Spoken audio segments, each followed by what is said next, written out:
So this is a broken TV and my family thinks I can fix anything.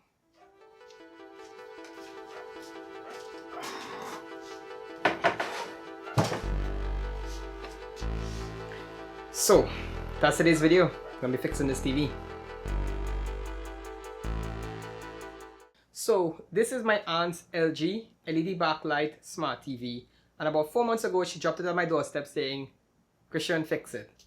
This is a mentality that everybody in my family I think has, in terms of, they think I can fix anything, and that's more or less true. Why you always lying? So when I got the TV, the first thing I did was the flashlight test. I basically shined the flashlight at the TV, plugged it in, powered it up, and I shined the flashlight at an angle to see if there was anything on the screen that was showing up. And lo and behold, I was able to see the menu and images on the screen, which basically tells me that the computer is good, the keyboard is good, the LCD is good on the TV. It's just mainly the backlight. Now, if the backlight is the problem, more or less it's going to be one of two things is causing this. It's either the LED strips are bad or the power supply is bad. Next thing I did was I opened up the back of the TV and I did the power supply test, which I basically just checked the voltages going out from the power supply to the LED, and these voltages were good. I'll probably put links to Shop Jimmy, who did videos that I followed to do those tests. By the way, I've never fixed any one of these TVs before, but I would say that anything you try to follow along in this video, you do it at your own risk also. Just Baron takes no responsibility. I don't make any money from YouTube, so I can't really afford to get sued. Also, if I actually mess up this fix, like if I damage the LCD, I basically have to consider this TV broken and it's unrepairable. Obviously it is repairable, but the cost to repair at that point in time is going to just be way too much. It's better to buy a new TV. And speaking about cutting your losses, that's something you have to take into consideration when you try to do any kind of repairs at home. And anybody watching my videos, I will probably just let you know that when I do repairs or fix things, I always take three things into consideration: the time it's going to take to fix it, the cost, and then the effort/skill it's going to take to do the repair.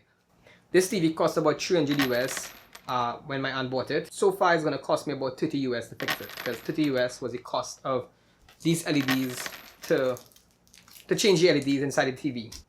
Yeah, so that's going to basically be the risk involved in this project, and it's something you should always consider when you're doing any projects or any fixes around your home. With that being said, I'm going to just take this apart and, fix it. So I'm going to need a precision screw set for this. So the first thing I'm going to do is I'm going to take off this stand and all the screws on the back of the TV. So I'm going to just use a normal screwdriver. And I also have these mats here to record where certain screws were.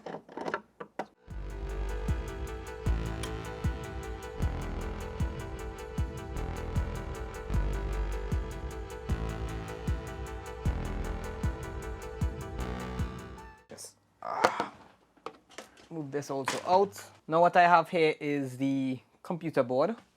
I have the power supply. Now you always have to be very careful when dealing with any kind of power supplies. For TVs, they're going to be very high voltage, high current, and obviously you need to be careful with the other sensitive computer parts. So what I'm going to do now is I'm actually going to take off these speakers and plug them, and just take them off. Now I need to actually get behind this TV here. So right here is the LED backlight. Unclip this here. Now, once you figure out that your backlight is the problem, you need to look at this panel number here, this panel number. That panel number is going to tell you what type of LED strips you're going to need to fix this TV. Do not use the model number of the TV, because LEDs are designed panel specific, and a lot of people were telling me I can just change the LEDs on the LED strip itself. Like I could go in, I could take out the LEDs on this and fix the LEDs on it directly. But usually it's better to just replace all the LEDs, because if there's a problem with one, it means that there may be problems with the others, and they may also fail or maybe reaching the end of their life. So I'm going to just take this piece off here, which is the remote sensor. I'm also going to take off the wire, the connector going to the keyboard. So you just squeeze and pull up.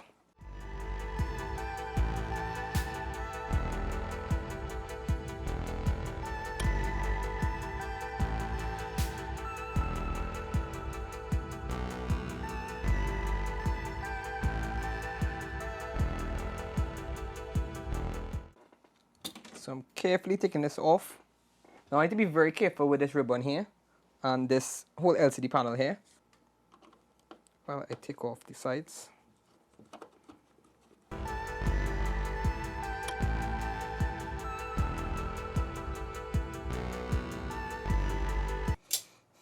All those panels are out. Could probably pass the next cloth to clean this display here along these edges.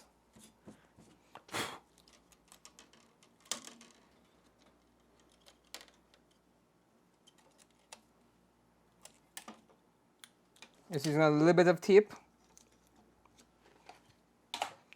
and I'm going to continue this process of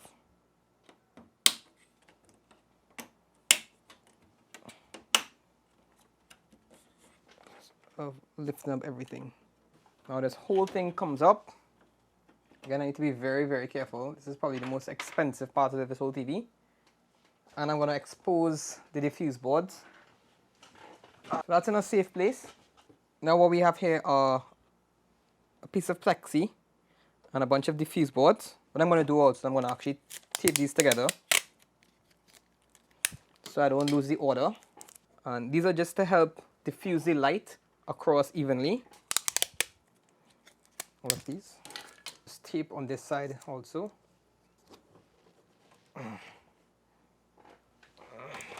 So we actually reached this far, which I'm pretty amazed, and it doesn't seem like I've messed anything up. So I need to flip it back over and get these little tabs here. I'm going to use the pliers now to just squeeze and push in these white tabs. I'm gonna flip this back over. So that is that. And now I have the LEDs.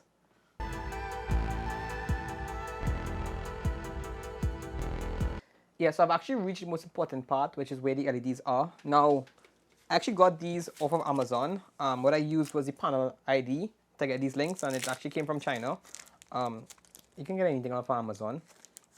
And the thing about it is I'm not even 100% sure these are going to work, but you know, this is the first time I'm going to be opening it. I can probably try to test one of these older strips. The thing about it is if one of these LEDs blow, the whole thing goes down. I'm squeezing it very carefully and pulling it up. And it seems like all of these here actually match up. 94 volts. All the information here matches up.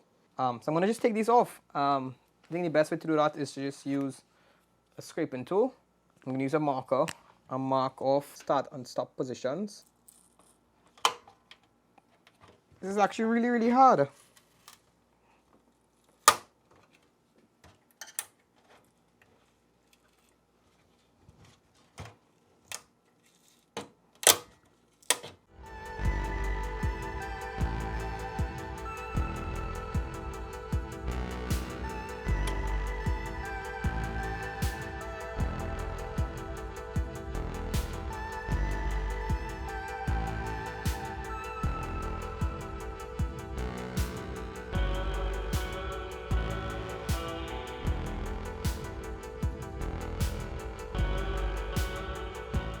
Alright, so now it's time to put these new LEDs in.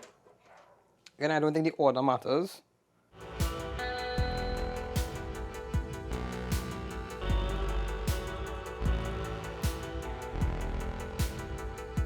There's a little hole notch here that it has to go into. I think that's it there.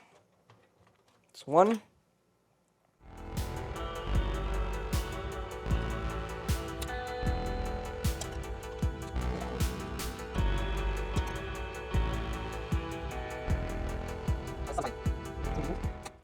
Good. And that is that. 1 in, 2 in, 3 in. I'm not really sure if I can test this. So what I'm going to do is I'm going to just put everything back together. Worst to worst, if this fails, then I still have to put it back together and wait for another part, or just call it quits.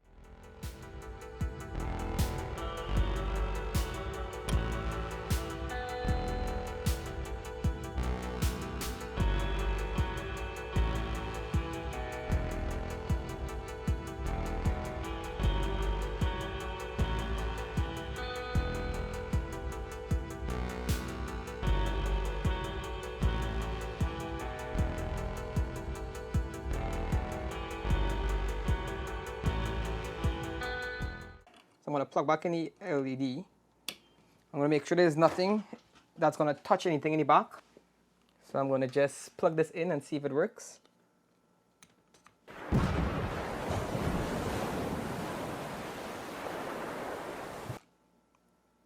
Alright, so nothing bad so far.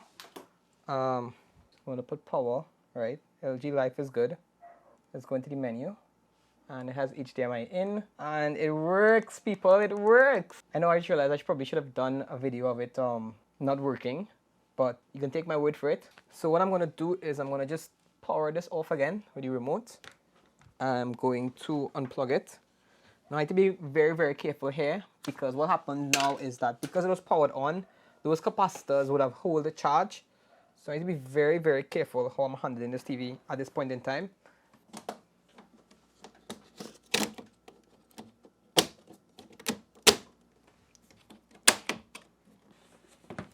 Make sure there's nothing underneath the TV to damage the LCD. And drop this over on top of everything. Now I left a lot of these screws in, so it's just a matter of just screwing them in. Input, right, want to do input 2. Just power on and make sure it works. Drone at home from scratch. This is an S500 frame. And it works. Why even so shitty dog?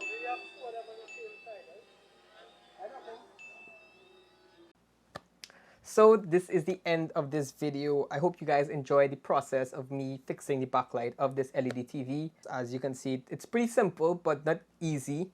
It's a little bit tedious also. You need to make sure and have all the parts and stuff on hand, because the last thing you want to do is reach down to those LEDs and you don't have something. I think this was an easier fix because of how small the TV is also. If this was a bigger TV, it probably would have been much, much harder. But again, I hope you guys enjoyed this video. Auntie, I hope you see the process of fixing your TV, how much stress it takes, and also the risk involved, and you could also appreciate why it took me so long to fix it. I'm just joking, I'm just a terrible, terrible nephew. But, you know, I love you. So, that being said, this is just Sparran. Just do it yourself, just be yourself. That's all anybody could ask of you, and see you in the next video.